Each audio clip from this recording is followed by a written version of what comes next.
Hello everyone, how are you doing? This is MD Tech here with another quick tutorial. In today's video, I'm going to show you guys how to hopefully resolve if you're seeing an inaccessible boot device error on your Windows computer. So this should be a fairly quick tutorial and we're going to jump right into it. So the first thing I'd recommend you guys do is try and get into the troubleshooting options. And this will also depend on what state your computer is currently in. If you can boot into Windows, like you can get into the desktop, I'd recommend that you restart your computer. So just like you normally would, open up the start menu, left click on restart. While your computer is restarting, or actually right after you left click on the restart button, you want to be holding down the shift key on your keyboard. It'll load a menu that looks like this. And that's how I currently got to the menu I'm at. The reason why I didn't show that in this video is I don't want to confuse the people that are coming from other issues that I'm about to get into. So the second issue would be if you're unable to boot into Windows at all. At that point, I would recommend that you download the Windows 10 Media Creation utility and you boot your computer off of that. You have to burn it to a DVD or a bootable USB flash drive, and there are different recovery options in there as well, and we'll go through a couple of them in this video as well.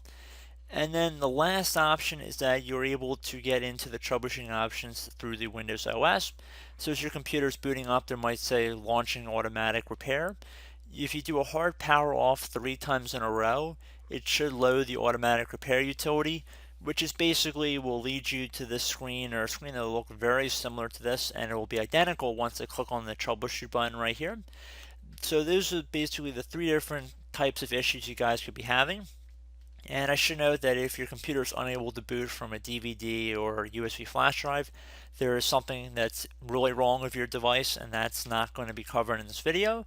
But that should really be an outlier for most of the issues that are going to be going over in this video. So without further ado, let's go underneath choose an option. If you have the screen that looks like this, you want to go underneath troubleshoot, which will reset your PC or see advanced options. Now at this point, if you were using a USB flash drive or DVD and you booted your Windows 10 ISO file from it, the screen should look very familiar and it should say reset this PC up at the top. I recommend using this as a last or a later resort, and this will basically give you the option to reinstall Windows and preserve some files, or do a clean refresh reinstall of the Windows operating system. So it's definitely an option, and I would definitely consider exploring that if we've exhausted a few other scenarios I want to go through in this video. So I'm going to go underneath advanced options here. And now we have, as you can see, more options. There's a system restore option that says use a restore point recorder on your PC to restore Windows. Now, if you have not recently installed any new hardware, I'd recommend going underneath system restore, and then if you have any restore points saved on your computer, I recommend going back to those restore points that you received. Again, that's if you have this case where you recently have not installed any new hardware. If you have installed new hardware, this tutorial or this section of the tutorial is really not going to apply for you. But for most people, I would definitely suggest checking out the system restore first. And I don't believe I have any restore points saved on this device, but we will proceed with this anyway just to see what we get. And we're going to go underneath our administrator account. You want to insert your password if you're prompted. And like I said, there are no restore points saved, but if there were, I'd recommend going back to the most recently created one and then proceeding to left clicking on next here. However, since that's not an option, I'm going to go back underneath choose an option, go back to troubleshoot, go underneath advanced options again. And now there are a whole bunch of different things we can try here. And I would even recommend trying startup repair, which will just be pretty automated. I'd recommend trying that next to see if that will help fix problems that are keeping Windows from loading. So definitely try that one. And now I actually want to get into safe mode here, and that'll be another part of the video. So we're going to go underneath startup settings. And since I don't believe I'm going to be coming back to this screen, I do want to also address you can roll back to a previous version or a previous build of Windows 10. So you can select that one as well. And if you had any system images backed up to a CD or DVD, you could restore them right through here. So just wanted to put out these other options here before we just move on, because they're all very good. And there are plenty of commands you can run up here as well. So if you had any specific errors, you could always run the command prompt and see if I've maybe made a video in the past regarding your specific error. So just want to put that out there. But I'm going to go underneath startup settings, and then I'm going to left click on restart. And this will be able to get me into safe mode, hopefully, and that's what we're going to be doing here. If you're on Windows 7 or Windows 8, you might just be tapping on the escape key as your computer is booting up, and then you would just go underneath advanced boot options and then safe mode with networking. However, Windows 10 is a little bit different. So as we can see, we have to use our function keys to make our selection because it says use number keys or function keys. I'm going to select F5 in my case to enable safe mode networking. You can select another one if it's more applicable to you guys, but I would recommend if you have the ability to load network drivers that you do so, because it can definitely be useful.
Okay, so at this point you're going to have to enter your computer password here.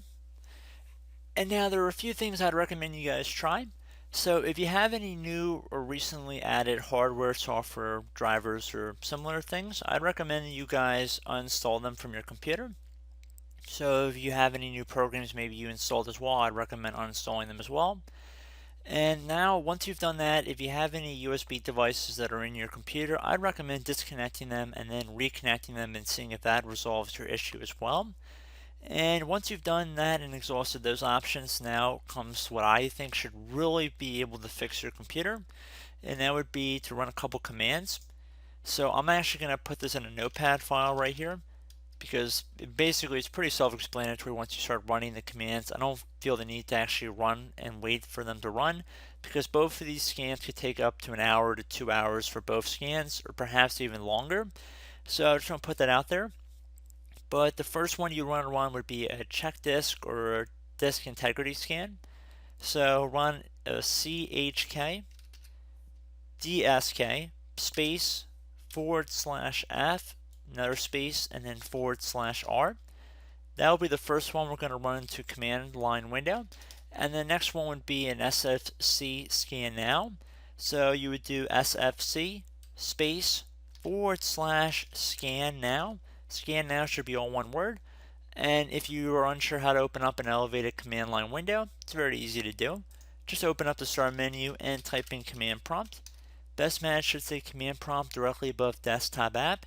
You want to right click on that and then left click on run as administrator. And now that you have administrative rights, I'd recommend that you just copy this in or just type it into the command line window. And if you're unsure how to copy, you just copy as you normally would, and then up at the top bar here you right click, left click on edit, then paste, and then I just would hit enter and it would begin running the scan. And now I should note, if you're looking to run a check disk scan, you are going to have to restart your computer, so you're going to have to type the Y key on your keyboard and then restart your computer for the scan to begin. I just want to put that out there because some of these scans cannot run if your computer and your operating system is currently in use. because it has a hard time scanning the drive if you're using the drive. So you just would type Y here. You would hit enter on your keyboard, and then it would say the volume will be checked the next time your system restarts. Let your system restart, and then it would be a similar procedure for the SFC scan now. You just would get back into the same utility we were in right now. So again, it's pretty straightforward and easy to follow. And once you have run this command, it should be pretty straightforward. I don't really need to explain to you what's going to be coming up on the screen. But I do hope this brief video was able to help you guys out.